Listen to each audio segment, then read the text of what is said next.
In the heart of a remote African valley, hidden between jagged cliffs and dense forests, lay a village that seemed untouched by time. The huts, made of clay and thatched with golden straw, clustered along winding paths, their walls etched with patterns passed down through generations. Smoke curled lazily from cooking fires, mingling with the scent of fresh earth and wildflowers that clung to the edges of the village. Yet, beneath the familiar rhythm of daily life, there was an undertone that unsettled even the bravest souls. A whisper of the unseen, a shiver that passed whenever the wind shifted in strange ways, as though carrying secrets too ancient to be spoken aloud. The villagers lived by traditions older than memory, rituals that bound them to the land and the unseen forces said to dwell within it. Shadows seemed to cling a little longer than they should, and sometimes the children would swear they saw shapes flickering in the periphery of their vision, dancing just beyond comprehension.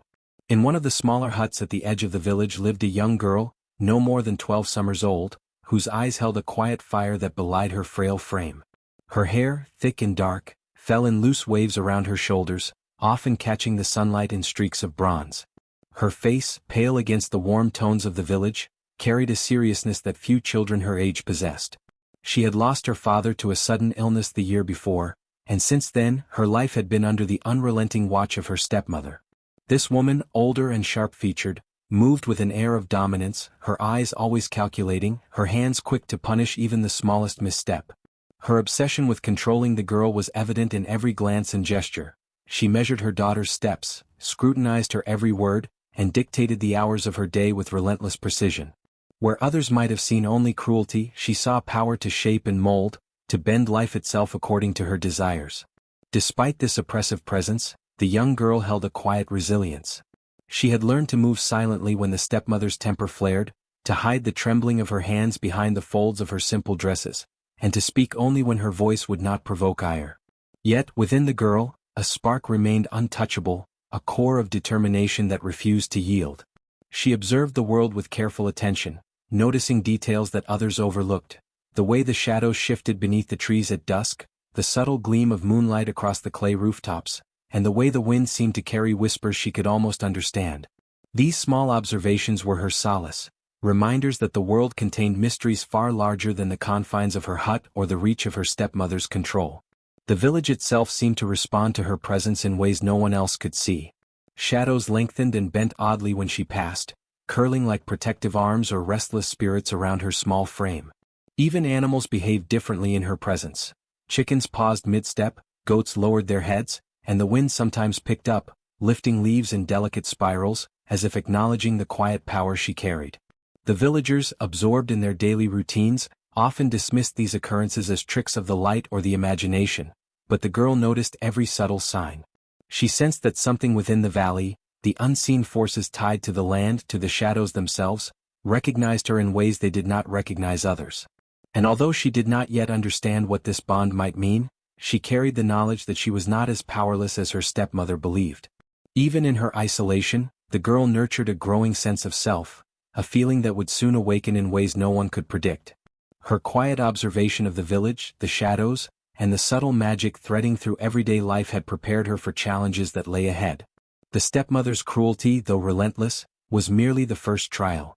For in this valley of whispers and shifting darkness, the girl's strength would one day rise not only to survive but to transform the shadows themselves into a power far greater than flesh and fear. The mornings in the small hut were heavy with the scent of smoke and the acrid tang of fear. The stepmother, sharp-eyed and unyielding, had devised a cruel plan to control the girl not just with words or labor, but with hunger itself. Breakfast was nothing more than an empty plate, its surface reflecting the dim morning light, and yet she called it sustenance. "Eat," the stepmother would command, her voice firm, or face the consequences. The girl, hollow-eyed yet composed, stared at the nothingness before her, understanding instinctively that she was being fed only shadows. The food that should have nourished her body was absent, replaced by an illusion of sustenance, a daily reminder of the power the stepmother held over her very flesh. It was not mere cruelty but a calculated act of dominance. The stepmother feared the girl's spirit, the quiet fire that refused to bend beneath her orders. Every smile, every glance of curiosity the girl offered the world beyond the hut was a spark the stepmother wished to extinguish. Jealousy threaded through her control like a dark river. She envied the girl's resilience, her natural grace, and the subtle attention she received from neighbors who would peek curiously through open windows. "If I cannot shine, neither shall you," the stepmother muttered under her breath, tightening her grip over the girl's life with rules, chores, and punishments designed to break her spirit. The villagers, aware in fragments of the girl's suffering, said nothing. Fear bound their tongues and custom weighed heavily on their shoulders. No one dared interfere, for the stepmother was cunning, weaving threats beneath her polite smiles, and it was said that any who challenged her would suffer her wrath. Mothers averted their eyes when passing the hut, whispering excuses for the girl's gaunt appearance, while fathers muttered vague warnings about the dangers of meddling in household affairs. Children, too young to understand fully, would watch silently from afar, their innocent curiosity restrained by the unspoken rules of survival in a village that prized obedience and secrecy. The stepmother's cruelty thrived precisely because it existed in the shadows, hidden from open scrutiny, and reinforced by the silence of those around her. Yet even under the weight of deprivation and constant surveillance, the girl's strength began to emerge.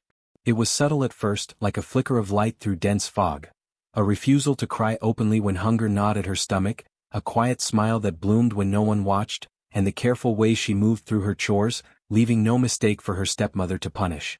She learned to conserve energy, to focus her mind on the rhythms of the village beyond the hut, the sway of the trees, the songs of birds, and the faint whisper of shadows that seemed to cling closer when she was alone. These moments became her secret sanctuary, a place where she nurtured resilience and a tiny but growing defiance that the stepmother could not extinguish. More than that, the shadows themselves seemed to respond to her growing inner strength.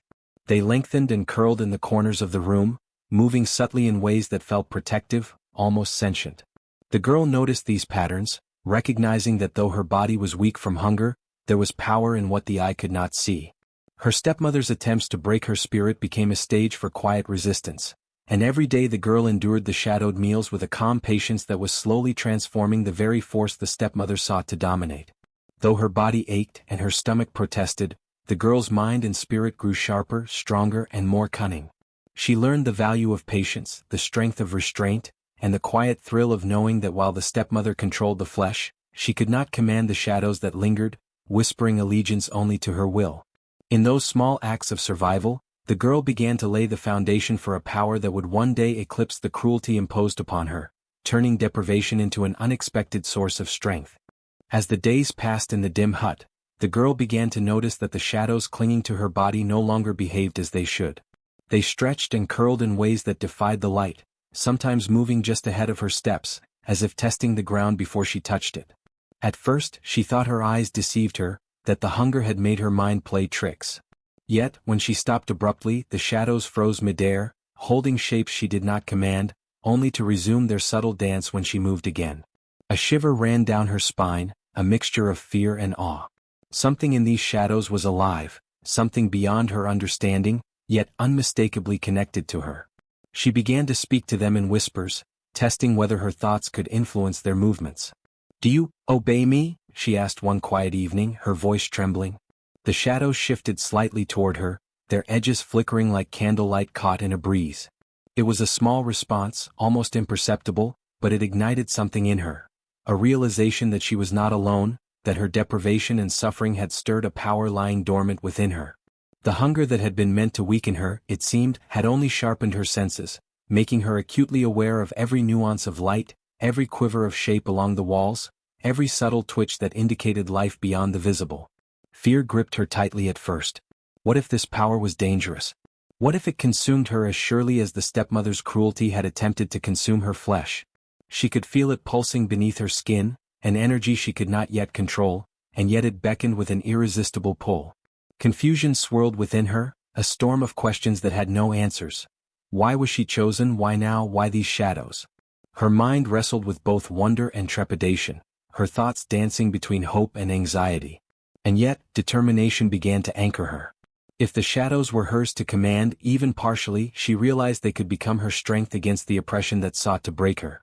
Every silent step she took in the hut became a lesson, every careful movement a test of connection. She watched as the shadows curled protectively around her, sometimes lifting lightly off the floor, their edges sharpening with a subtle brilliance that seemed to pulse in time with her heartbeat. She felt them respond to her moods, calm when she remained composed, twitching nervously when her fear surged, and growing bolder when her resolve hardened. By the time night fell over the village, the girl had learned to move among the shadows with cautious reverence, her senses attuned to the smallest shifts. She understood, in a way words could not express, that these shadows were not mere absence of light but an extension of herself. They were growing stronger, their presence becoming more distinct, more purposeful and more daring. What had begun as an eerie curiosity was now a source of quiet empowerment, a secret that she alone understood. Beneath the stepmother's gaze and the weight of the village's ignorance, the girl nurtured a bond with the shadows that promised to change everything, a hidden strength that would one day illuminate the darkness imposed upon her. The girl had begun to notice that the shadows around her were not simply extensions of light, but active companions with their own subtle awareness. One morning as she swept the dirt floor of the hut, a basket teetered precariously on the edge of a table. She froze, expecting it to crash onto her bare feet, but before she could move, the shadows stretched forward, their edges curling around the basket and steadying it with an almost imperceptible push. She blinked, her heart pounding. No one had seen, no one would believe it, yet she felt the unmistakable presence of something alive and attentive working alongside her. Over the following days she began to experiment. She would toss small objects and watch as the shadows guided their paths, moving as though aware of her intent, yet with a mind of their own. Sometimes they hesitated, testing her command, sometimes they acted before she even made a conscious decision. A single feather, dropped carelessly, would float gently to the ground, cushioned by the invisible support of her shadow companions. A pot that should have fallen to shatter against the floor remained upright, swaying slightly but unharmed. Each success filled her with awe and a burgeoning confidence, a quiet understanding that the deprivation imposed by her stepmother had inadvertently awakened a power that could protect her in ways the eye could scarcely perceive. The stepmother, ever vigilant, remained oblivious to these small miracles. She watched the girl from the doorway or while she tended her own chores, assuming that her ward was weak, frail, and incapable of influence beyond the body she could see. "She is nothing but shadows herself," she muttered one morning, frustrated at her inability to provoke more than quiet defiance. Little did she know, the shadows she so readily dismissed were growing bolder, acting independently in subtle, protective ways, responding not only to the girl's commands but seemingly to the dangers around her without instruction. It was in the quiet moments, when the hut was still and the day stretched long, that the girl began to sense the shadows' consciousness more clearly. They moved with intention, pausing as if considering their next act, curling around her body in reassurance, or lifting lightly to intervene when objects fell or insects crawled too close. Sometimes she felt a presence brushing her awareness, a gentle nudge that warned her before she herself perceived danger. It was as though the shadows were alive, learning her rhythm, anticipating threats, and communicating in a silent language that only she could interpret. Even as she experimented, the girl remained cautious. The stepmother's cruelty was never far, and discovery could bring punishment far harsher than hunger. Yet, in the secrecy of her movements, she felt a thrill of control and mastery over a force that was entirely her own. Every small act of protection, every subtle movement that defied gravity or expectation, was a lesson in the latent power she carried. And though the villagers remained ignorant and her stepmother blind to the growing strength around her, the girl understood a truth that would shape her destiny. She was no longer powerless, and the shadows that clung to her were more than reflections. They were living allies, awakening in harmony with her spirit. The sun had climbed high into the sky, casting its golden warmth over the village square, where the annual gathering had drawn everyone from the surrounding valley. Children darted between the legs of adults, merchants displayed colorful fabrics and baskets, and the air was thick with the mingling scents of roasted grains and herbs. The stepmother, with her face set in a mask of false pride, had chosen this day carefully. It was the perfect moment to showcase the girl's supposed fragility, to prove to the villagers that her ward was weak, dependent and incapable of handling even the simplest tasks. She had prepared a small basket of heavy grains, demanding that the girl carry it across the square as a demonstration of her limits. The girl stepped forward quietly, the weight of the basket light in her hands, but her stomach hollow from days of being fed only shadows. The villagers' eyes followed her every movement, expecting to see the strain of weakness etch itself across her face, expecting her to stumble and falter under the burden. Her stepmother's lips curved into a subtle smile, her satisfaction barely contained as she whispered to the nearby elders, "Watch closely. See what a child of shadow and flesh cannot endure." The crowd murmured softly, caught between curiosity and anticipation, unaware that this display would not go as anyone had imagined. As the girl lifted the basket and took her first cautious steps, something strange began to happen. The shadows that clung to her body moved before her feet, stretching outward and circling the basket like invisible hands, providing support and balance. When a loose stone threatened to topple her, a shadow darted ahead, creating a subtle barrier that steadied her path. The villagers gasped, their eyes widening in disbelief. Children shrieked in delight, while elders muttered quietly, unsure whether they had witnessed trickery or true magic. The stepmother's expression faltered slightly, a twitch of unease betraying her careful composure. By the time the girl reached the center of the square, carrying the basket without falter, whispers had begun to ripple through the crowd. How did she do that?" someone murmured, while another shook their head murmuring, "I've never seen such control."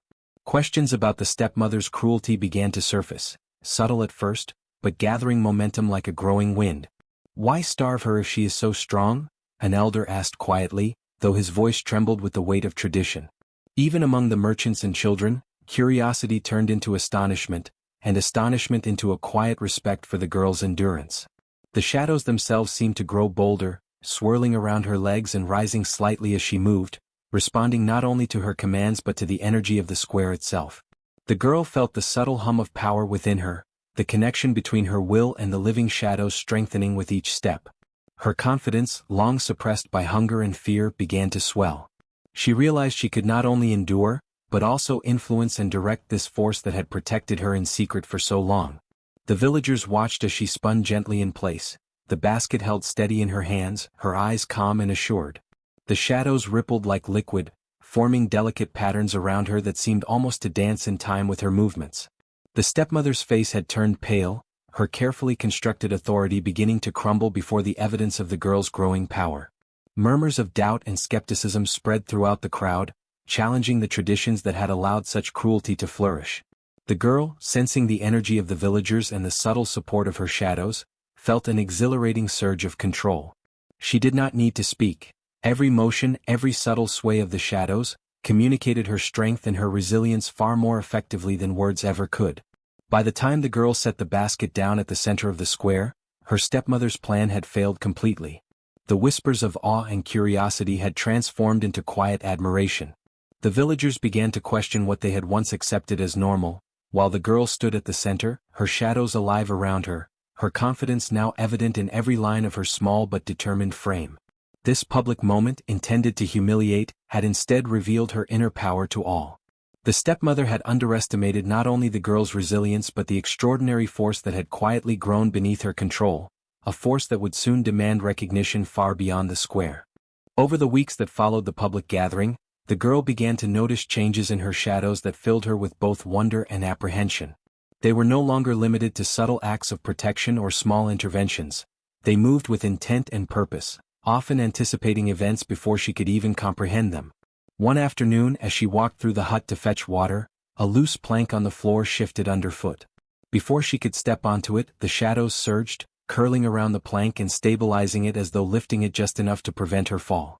She froze, her breath catching, realizing that the shadows were beginning to act independently, no longer merely extensions of her will but autonomous agents guided by some intelligence she could sense but not yet fully understand. This newfound autonomy manifested in increasingly complex ways. At night, when the village slept under the watch of a silver moon, she would see her shadows moving along the walls of the hut, stretching and twisting into forms that resembled guardians or spirits. They would linger near corners that felt unsafe, or drift to areas where her stepmother stored dangerous implements, subtly shifting them out of reach. The girl realized with a mixture of awe and apprehension that she no longer needed to consciously direct every movement. The shadows seemed to respond to her intentions and emotions instinctively, guided by an invisible, unspoken connection. Their power was growing, and with growth came a deeper sense of consciousness that both thrilled and unnerved her. The villagers began to notice strange occurrences that they could not easily explain. Pots and baskets would tilt slightly, only to right themselves when no one was watching. A goat wandering near the hut would pause mid-step, as if sensing something unseen before gently backing away. Flickers of light would dance across walls in patterns that did not correspond to any source, and sometimes whispers of movement would echo faintly through the air, as if the very shadows were murmuring secrets. Children would glance toward the hut with wide eyes, pointing and giggling nervously, while adults exchanged wary glances, unsure whether to dismiss these phenomena as tricks of the mind or omens of something extraordinary. Throughout all of this, the stepmother's anxiety grew, though she worked hard to conceal it. She tightened her control over the girl, increasing chores and inspections, trying to assert dominance over what she could see, but the unseen power around the girl rendered her efforts increasingly futile. The more she tried to impose her authority, the more evident it became that the shadows were beyond her reach. Her face, once confident and sharp, now bore the subtle lines of worry. She would glance toward the girl during her chores, expecting to catch her faltering, only to see her moving with an almost serene composure, accompanied by shadows that shifted and responded with uncanny precision. The girl in turn felt a quiet thrill of empowerment. Each day, as she observed the independent movements of the shadows and their ability to intervene without direct commands, her confidence deepened. She began testing them, leaving small objects precariously balanced, noticing how the shadows corrected them without her thought, and even allowing minor risks to see how they would react. The shadows responded with intelligence and care, proving to her that they were not merely protective extensions, but conscious allies, aware of danger and capable of action in their own right. Even as the villagers whispered about the strange occurrences and the stepmother's attempts to maintain control, the girl understood that the power she now possessed through the shadows was something transformative. They were no longer simply tools for survival. They were companions, sentinels, and a force that would one day demand recognition and respect. The stepmother's anxiety, though masked behind a brittle facade, only confirmed the truth. The girl had outgrown the limits imposed upon her, and the shadows, once bound to mere protection, were now rising in strength and independence, a living testament to her resilience and hidden power. The stepmother's carefully constructed authority over the girl began to crumble in ways that unnerved her more deeply than she had anticipated. No longer could she rely solely on hunger, chores, and harsh words to bend the girl to her will. The shadows that clung to the girl moved with increasing independence, intervening at the slightest hint of danger or oppression, and the stepmother began to notice the futility of her attempts to instill fear. She ordered the girl to fetch water from the river, fully expecting her to stumble over the uneven paths or spill the precious liquid, but the shadows shifted subtly beneath her feet, cushioning every step and preventing mishap. Each thwarted punishment intensified the stepmother's frustration, gnawing at the pride that had once given her confidence. Anger mixed with fear as she tried other methods. She would push the girl into laborious tasks or confront her directly, but each time the shadows seemed to anticipate the action, moving objects to assist, tilting baskets, or holding down planks that might have injured her. Even when the stepmother raised her hand to strike or threaten, the girl's silhouette seemed to blur and sway, the shadows curling around her in protective defiance, leaving the stepmother's intentions frustrated and her anger mounting. Each failure fed the stepmother's paranoia, making her increasingly unpredictable and volatile. She began to question her own judgment, wondering if the girl was somehow in league with forces beyond mortal understanding. Meanwhile, the girl's own understanding of her power was deepening. With every thwarted punishment, every protective movement of the shadows, she began to see a purpose in their presence, a connection that felt ancestral and sacred. She realized that the shadows were not merely responding to danger, but resonating with her inner strength, reflecting her emotions, her courage, and the quiet defiance that had taken root within her from months of suffering. She felt a growing certainty that her destiny was intertwined with this power, that she had been chosen not only to survive the cruelty imposed upon her, but to transform it into something greater. The stepmother, however, remained blind to this realization, consumed instead by fear and jealousy. Every time the girl's shadows acted without explicit command, the stepmother's mind raced with suspicion and dread. How could a child, weakened by hunger and confinement, wield such influence? How could shadows move as if alive, guiding and protecting with such precision? She began to lash out unpredictably, oscillating between harsh punishment and frantic attempts at control, yet each act only highlighted her diminishing authority. The villagers, who had begun to notice strange occurrences and subtle signs of defiance, whispered quietly among themselves, sensing the shift in power that even the stepmother could not fully comprehend. In this growing tension, the girl's confidence swelled.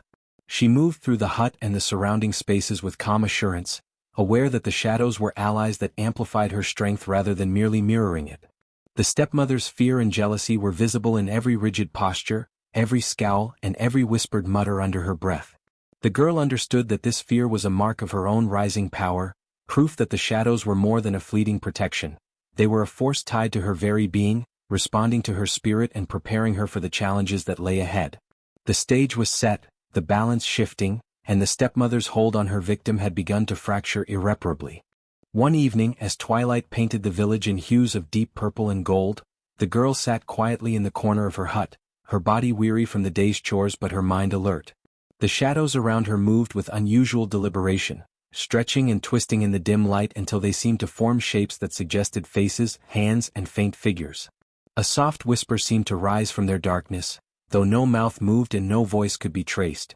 At first, she hesitated, unsure if hunger or imagination was bending reality, but as she focused, the whispers became clearer, resonating in her mind with a rhythm and cadence that felt alive.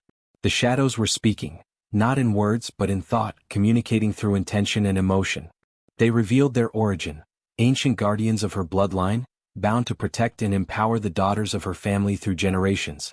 Her mother, who had passed away before she could teach her fully, had been the previous bearer of this connection, nurturing the shadows in secret while living under the same oppressive forces.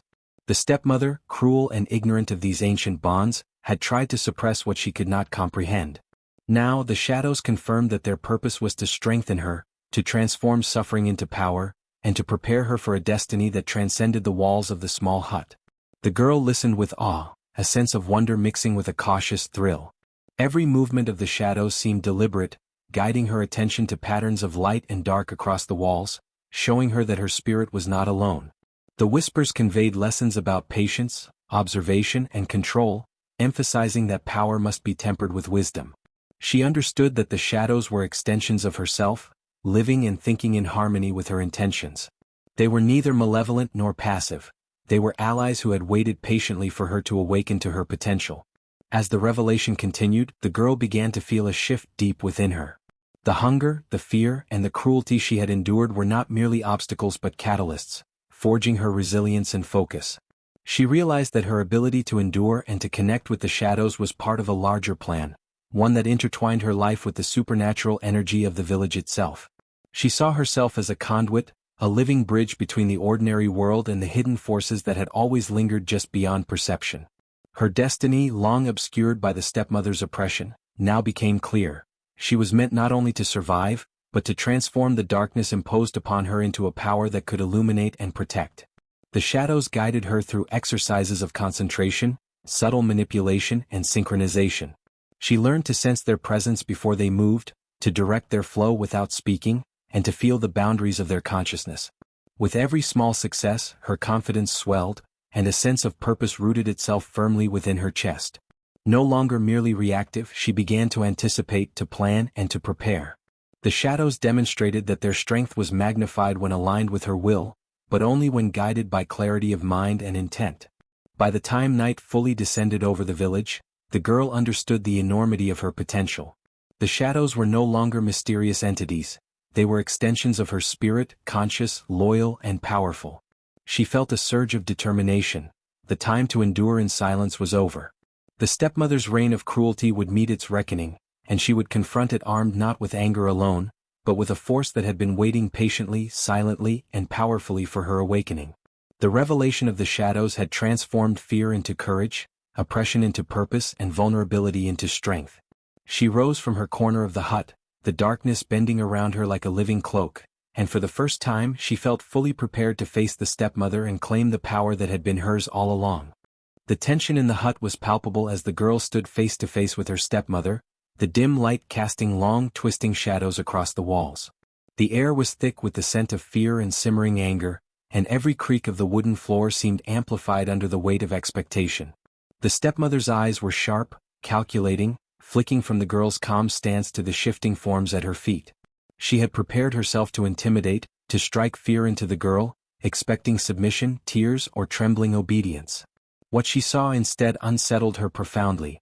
The girl stood steady, her eyes clear and resolute, while the shadows around her moved in subtle, deliberate patterns that suggested awareness, patience, and readiness. "You dare defy me?" the stepmother hissed, her voice trembling with both rage and fear. Her hands clenched at her sides, nails digging into her palms as she tried to summon the authority she had always wielded so effortlessly. The girl did not flinch. Instead, she took a small, deliberate step forward, and the shadows responded immediately. They surged outward, forming a protective barrier that seemed to pulse with her heartbeat.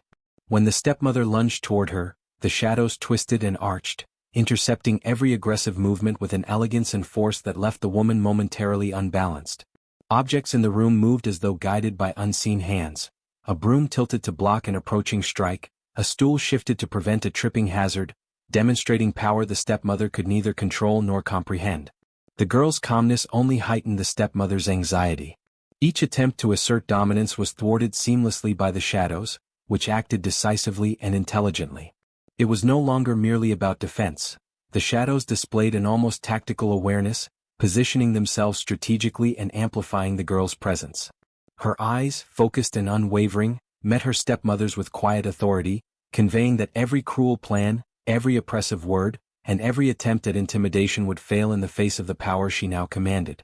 The hut seemed alive with energy, the air vibrating with the force of unseen, sentient movement, and even the villagers outside could sense the unusual stirrings through the open door. Word of the confrontation spread quickly, carried on hushed whispers and nervous glances. The villagers began to gather at the edges of the square, drawn by the unusual phenomena, shadows twisting unnaturally, objects moving without touch, and the stepmother's face contorted with confusion and fear. For the first time, her cruelty was no longer hidden. It was exposed before the entire community. The girl's calm presence and the decisive actions of the shadows revealed the truth. She had endured unimaginable oppression, yet here she stood, empowered and untouchable. Murmurs of shock and awe rippled through the crowd, questioning the long-held customs that had allowed such tyranny to persist unchallenged. The stepmother's fury turned to desperation. She shouted accusations, attempting to mask her own helplessness by claiming witchcraft and deceit. But the shadows ignored her, responding only to the girl's will, forming patterns of light and dark that emphasized her command and dignity. With each movement, the girl asserted control over the space, her quiet confidence amplified by the living shadows at her side. She no longer feared punishment or intimidation. She understood the depth of the power she carried, the protective consciousness that had grown in tandem with her own strength. By the time the confrontation reached its peak, the stepmother's authority had crumbled entirely. She backed away, trembling as villagers began to murmur about justice, compassion, and the need to end cruelty. The girl remained serene, directing the shadows with gentle but unmistakable precision, demonstrating both mastery and restraint. Her power was evident, undeniable, and beautiful, a living testament to resilience, courage, and the ancient strength that had chosen her. The stepmother, once confident and domineering, could only retreat into silence, leaving the girl standing at the center of the hut, shadows alive around her, a symbol of triumph over oppression and the dawn of a new era of empowerment. Word had traveled quickly through the narrow paths and thatched roofs of the village, and by the time the confrontation ended, a small crowd had gathered outside the girl's hut. Eyes wide with curiosity and disbelief, villagers pressed forward, craning their necks to glimpse the scene inside. What they saw stunned them, shadows moving with deliberate, purposeful life, curling protectively around the girl, lifting and shifting objects as if they had consciousness, and responding to her silent commands with precision and grace. The stepmother, once the embodiment of authority and fear in the village, now stood pale and silent, her cruelty laid bare before everyone. Whispers began to ripple through the crowd, soft at first, hesitant, and then growing louder with realization. "Did you see that?" one villager murmured, voice quivering. "Her shadows, they move on their own." Another shook their head, eyes wide. "I never imagined she could possess such power." Even the elders, usually the arbiters of tradition and discipline, exchanged uneasy glances, their silence betraying a dawning understanding that the customs they had so strictly enforced might have allowed injustice to thrive unchecked. The girl, standing calmly amidst the living extensions of her spirit, radiated a quiet authority that the villagers could not ignore. Fear mingled with awe as they observed the shadow's precision and intelligence. Objects moved gently, almost reverently in response to the girl's presence, and the stepmother's attempts at intimidation were utterly neutralized. Some villagers recoiled slightly, uncertain whether they should approach, while others stepped forward with curiosity and admiration. Slowly, the community began to grasp the depth of the injustice that had been inflicted upon her. The stepmother's harshness, once hidden behind closed doors and whispered rumors, now appeared stark and undeniable. The villagers' eyes, trained for years to obey and respect authority without question, began to reflect a mixture of compassion, regret, and recognition of the girl's resilience. As the initial shock wore off, respect for the girl blossomed. Mothers gently pulled their daughters closer, whispering reassurances and marveling at her endurance. Fathers, who had once turned blind eyes toward the girl's suffering, now nodded silently in acknowledgement of her courage and strength. Even the children, who had watched in awe, began to imitate her poise and calm demeanor in playful whispers, sharing tales of the mysterious shadows as if recounting a wondrous story. The girl, meanwhile, remained composed, aware that the shadows were her allies and that her display of control and restraint had earned her a place not only as a survivor but as a figure of reverence in the village. Questions about tradition and superstition began to circulate among the elders and villagers alike. How had cruelty been allowed to persist for so long? Were the old ways truly just, or had they been tools of oppression disguised as ritual? The girl's connection to the shadows suggested a world beyond the mundane, a mysterious force that had chosen to intervene in her favor. Her reputation as one blessed, or perhaps protected, by unseen powers began to take root, spreading from house to house, weaving into the collective consciousness of the village. She was no longer just a girl who endured. She had become a symbol of hope, resilience, and the possibility that the unseen could act in defense of the righteous. By the time the sun dipped low, casting long shadows that stretched across the village square, the girl stood at the center, quiet yet commanding. The villagers had witnessed truth, justice, and power that transcended ordinary understanding. The stepmother's wrongdoing was exposed, the girl's strength was recognized, and the community began to consider the deeper lessons hidden in the events of the day. From that moment onward, her name would carry weight, her story would inspire awe, and the shadows that had protected her would be remembered as signs of a power both ancient and benevolent, linked forever to her courage and resilience. The stepmother's authority had crumbled completely, her once imposing presence reduced to trembling desperation. The villagers, having witnessed the girl's extraordinary connection with the shadows and the futility of her cruelty, convened to decide the woman's fate. Whispers of outrage and disbelief filled the air as the community recounted her relentless oppression, the deprivation, and the fear she had imposed on the girl for years. The elders, who had long enforced rigid customs, now recognized that her actions had violated not only the spirit of tradition but the very principles of compassion and justice that sustained the village. Faced with the collective judgment of the community, the stepmother's pride shattered. She attempted to speak, to justify her behavior, but her words faltered under the weight of universal condemnation. The villagers, once hesitant to challenge authority, now expressed their disappointment and anger openly. Mothers shook their heads, holding their daughters closer, while fathers spoke quietly of fairness and the need to protect the innocent. The girl, standing at the center with shadows swirling confidently around her, watched with calm eyes as the stepmother's power evaporated, replaced by shame and fear. The realization struck the stepmother with a painful clarity. Cruelty, which she had wielded as a weapon, had only amplified the girl's strength. Every act of deprivation, every harsh word, had forged a resilience that no fear could break.